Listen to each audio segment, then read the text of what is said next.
What's cracking, gang? It's your little homie, Warren G Body, and I'm still up in the rock shop. Welcome back to the Rock Shop Garage, gang, and for another edition of Rock Shop Chronicles, as we push forward to getting one of these amazing G Bodies back in traffic, gang. You guys know right now we are hot and heavy on the detox bull. We're trying to get this twin turbo set up, situated, and we're heavy into the rewiring, gang. And the whole panel, we got a Ron Francis panel, it's all been wired up. We've been testing every circuit. We got lights, bells, and whistles all the way around. Everything is looking good. And now that I got the circuits wired up and the bulk of it done, so I pull the stock, all the lights turn on, tail lights come on, all the lights are working, every circuit is working. I even plugged in the radio today just to turn the key and see it fire up. So all of that stuff is working great. All the circuits are going. All of this cosmetic stuff, gang, we'll get to later on. Right now, I'm just interested in getting the wiring done. The prettying up, we'll get that done later. But yeah, so now that we've gotten everything wired in, pretty much, I'd say about 90% of the stuff is wired in. Now we just got to terminate stuff. I wanted to move into the Terminator X Max and get that wiring going.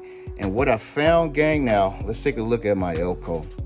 My Elco, I have a mount in my Elco, gang, an old school mount that is really meant to go here. It's meant for a Grand National. It's meant to go here. But because I have the AC unit behind here, the vintage air behind here, I couldn't use it. It was the Terminator X Max would have been sandwiched up against it, and I didn't like it. So what I ended up doing is that I moved that mount down here, back behind. So see, that mount acts as a glove box storage as well, but I couldn't run it up there, so I put it there. Then I was going to get another one of these, and while trying to remember what the link was, I stumbled upon this right here.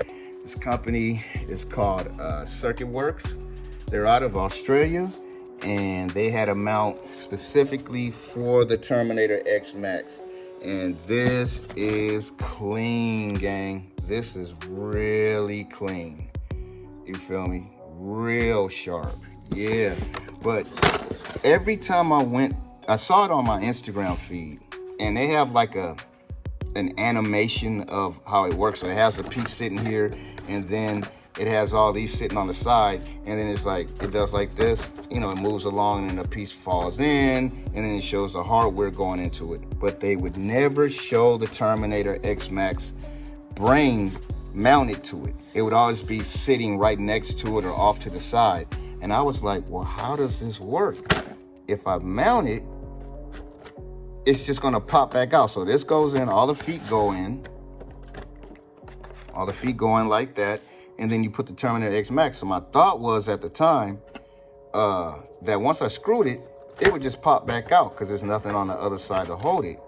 Well, that's when we overthink things, gang. And I'm grabbing this nutsert to show you. That's basically what this is. This thing here is a nutsert. See how it's only, at first I thought it was threaded all the way through. See, it's not. I can't turn my light on, gang, because it's like 100 degrees in here right now. But yeah, see, it's only threaded about 1/4 of an inch down from the bottom up to where my thumb is. The rest is real soft. See, I'm squeezing it, real soft rubber. And I could not find any videos on how this worked, and it's just been racking my brain. And finally, I broke out the Terminator X Max, and here we go. I bought 2 of these from the guys over there at CircuitWorkz out in Australia. And basically what this does, gang, is I'm going to tighten this one down and show you. What it does is, see, as you tighten down, it starts to create a bubble effect. None of these are tightened down yet. I can actually pop this off. But the more you tighten it down, the more bubble effect it creates, and then it pinches it in between. It creates a pinch on this side. It bubbles up on this side so it won't back out. The same way that it does when you have a nutsert. Nutsert, you screw onto the tool with the arms open, wide open, and as you squeeze it, it pinches, it draws this in and creates a pinch in between what the panel you're trying to secure it to. Same thing with this. It's like they took that technology and said, let's make a rubber one. In all the videos, no, I didn't find a lot of videos. I only found one video, a really good video, but still, he didn't show how it mounted. So basically what they do, gang, is they send it out to you with the mount. You get the screws, all the hardware, the mounting feet, and you get some rivets. This is old school, so you get some rivets to secure it to the place that you want to, you know, it's already pre-drilled. It's already pre-drilled for you. All the holes are pre-drilled, and they have it all dimple dyed out, so it's really light and really strong. You feel me? It's crazy how drilling some holes out and doing that makes the piece stronger. They dress it up, you know, they kind of etch it out for you. They have it for this one and the other, you know, other brains or whatever computers offered by Holley, as well as other Haltech, I believe. They also, I can't put links because my page is still, this new page is still too new, and they won't allow me to put links in, but the company is called CircuitWorkz. There it is. So let me go ahead, I'm gonna tighten these down right now so you can see what I mean. So flip it over and you see how everything is straight. Right now I can pull this whole thing out, but let's go ahead and start tightening them down. And as I start tightening this down, it's gonna get tighter and tighter and tighter. Yes, see, it's already engaging. Now it's getting tighter and tighter. Yeah, see. Let's see what it looks like. Yeah, see how it's already creating that bubble effect? And that's what it's gonna do to secure it. And it's like, man, I was overthinking this. Same thing like a nutcert, guys. So hopefully if anybody's looking at this, that's interested in this company, this will help them out. Really clean option and mounting option for the different, you know, ECUs from these different companies. They even have one where I think the ECU comes with this separate part and it has the 4 feet to secure that one as well. And it dampens it. See, you got the little rubber feet in between the ECU and the mount. And now let's turn this over. Yeah, see, there goes the bubble effect. And it's not going anywhere. That thing is on there. Now, gang, what I'm gonna do is I'm gonna fade you out and I'm gonna show you where this is gonna live. We're actually gonna put this whole unit right in that corner, right there in that corner where the old computer from these cards, but this card never came with a computer because it's a 78, but the newer ones, they had a computer down in the corner. That's where it's gonna live, and then I can route the wires on up, cut the hole, and right out to the motor it goes. So yeah, now that all the major wiring is done, we can kind of start focusing our efforts on this and getting that going. And the first thing I wanted to do was get this thing mounted. Just a quick video. We're not actually gonna mount it with the rib nuts and stuff, but just set it in place, and then I'm gonna end the video out. Remember, gang, the company is called CircuitWorkz, and hopefully anybody that's interested in this video kind of helps them understand how this thing mounts. It's basically a nutcert out of rubber. That's all it is. But yeah, that was racking my brain. Finally, I had to break out the Terminator X to mount it on there, see how it does. But yeah, gang, let me get it in and I'll bring you back in. And there we have it. It's not secure with the rivets yet, but you see what it is, gang. That's gonna work out way clean. Yeah, so I'll be able to route the wiring down along this channel to go back to the battery. Remember, Terminator X Max must be wired straight to the battery.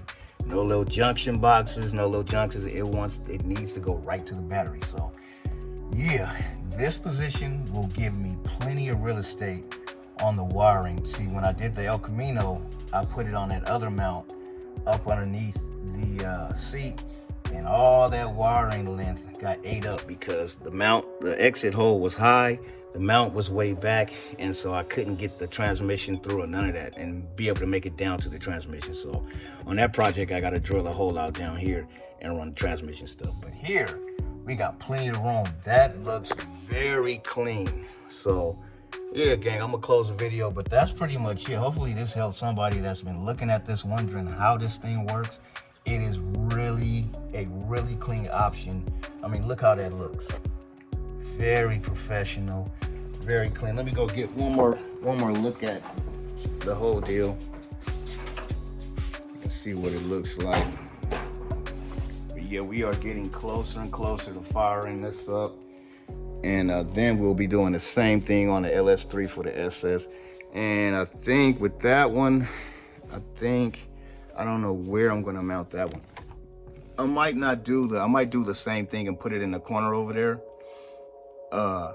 And just keep the 2 door speakers, because I was going to do door speakers and then a kick pod over in the corner, but I think these 2 will be more than enough. Yeah, I think that's what I'm gonna do, gang. But all right, so let me show you this. You know, your boy be running his mouth. Yeah, so this is a really, really clean option from CircuitWorkz. You can get your T-Max or, you know, Haltech or whatever it is, whatever ECU you're running that they sell this for.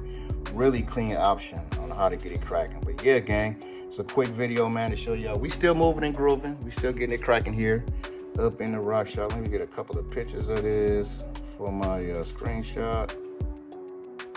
There we go. But there it is, gang. It's your little homie up in the hot ass rock shop garage, repping 80s and most definitely keeping the Chevy.